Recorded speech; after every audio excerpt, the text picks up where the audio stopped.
লিটন ভাই, সবার আগে আপনাকে অনেক অনেক শুভকামনা।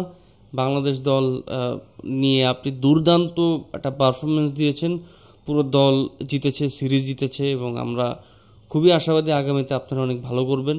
এখন লিটন ভাই, আপনার কেমন লাগছে? জিতার পরে আপনার কেমন অনুভূতিটা কি?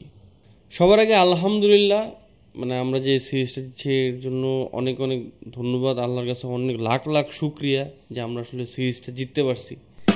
তাহলে তো আসলে মানে খুব ভেজাল হয়ে যেত এবং আমরা পাকিস্তানকে যেভাবে হারাইছি, আসলে পাকিস্তান আসলে আমাদের সাথে কম্পিট করার মতো কোনো দলই না।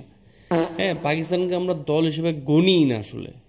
জি, মানে পাকিস্তান কোনো দল হিসেবে আপনি দাদা লাস্ট ম্যাচে এইভাবে হারার পরে এই কথা বলেন কিভাবে? মানে মানে এইভাবে এই এই ডিসপ্লের পরে তো আসলে বলার কিছু নাই। এই এই জিনিসটা ডিলিট করে দিন। আপনি যে প্রশ্নটা করছেন এই প্রশ্নটা ডিলিট করে দিন, আপনার নাহলে সমস্যা হবে।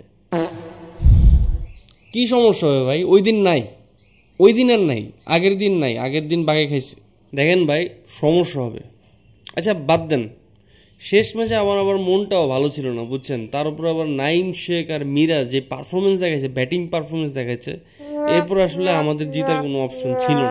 আর তার উপরে আমাদের যে কোচ যে পরিমাণ নামি করতে পারে এবং সব ধরনের নামি সে শেষ ম্যাচে করেছে, এখন এই কারণে মানে পাকিস্তান জিতছে। এখন মুখটা আর খোলেন না, বাদ দেন বাদ দেন। যাই হোক ভাই, ভালো কথা। নাইম শেখ এত খারাপ ম্যাচ খেলার পরও কেন বারবার সুযোগ পাচ্ছে একটু বলবেন? দেখেন, নাইম শেখের মতো প্লেয়ার যুগে একবারই আসে এবং সে একটা লেজেন্ডারি ব্যাটসম্যান। সে যেভাবে খেলে, তার খেলার ধরন সম্পর্কে আপনাদের কোনো আইডিয়া নেই। উনি আসলে 50 বছর এগিয়ে আমাদের থেকে। আমরা যেভাবে খেলি আমাদের থেকে 50 বছর এগিয়ে। তো নাইম শেখের সাথে প্লিজ আমাদের তুলনা করবেন না। Naim Sheikh is a legendary খেলোয়াড়, প্লিজ তার সাথে আমাদের তুলনা করবেন না। লিটন ভাই, আপনি কিছু খাইছেন না? মানে কি যাতা বলছেন আর কি, মানে নিতে পারছি না তো। দেখেন, আমি যা বলছি ভেবে চিন্তেই বলছি, কারণ নাইম শেখ আসলে এই যুগের একটা সেরা খেলোয়াড়।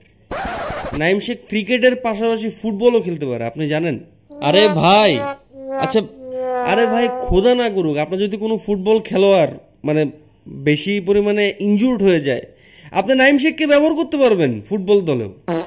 আপনি বুঝতেছেন? একের ভিতর দুই, একটা প্লেয়ার দুই ধরনের খেলাই পারে ভাই, ফুটবলও পারে ক্রিকেটও পারে।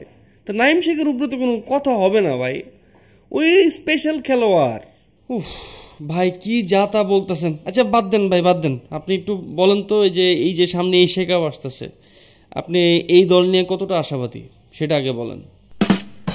প্রতিবারের মতো আমাদেরও একটাই টার্গেট থাকবে, কোনো মতে টেনে টুনে সেকেন্ড রাউন্ডে যাওয়া, তারপরে দু একটা ম্যাচ জিতে আসলে একটু সান্ত্বনা পুরস্কারের মতো আসলে জিনিসটা শেষ করে দেওয়া। আসলে বুঝতে পারছেন?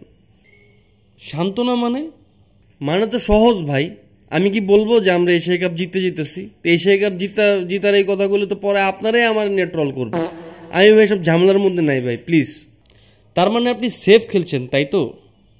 হ ভাই, আর কত ট্রল হমু? না, এটাও ঠিক।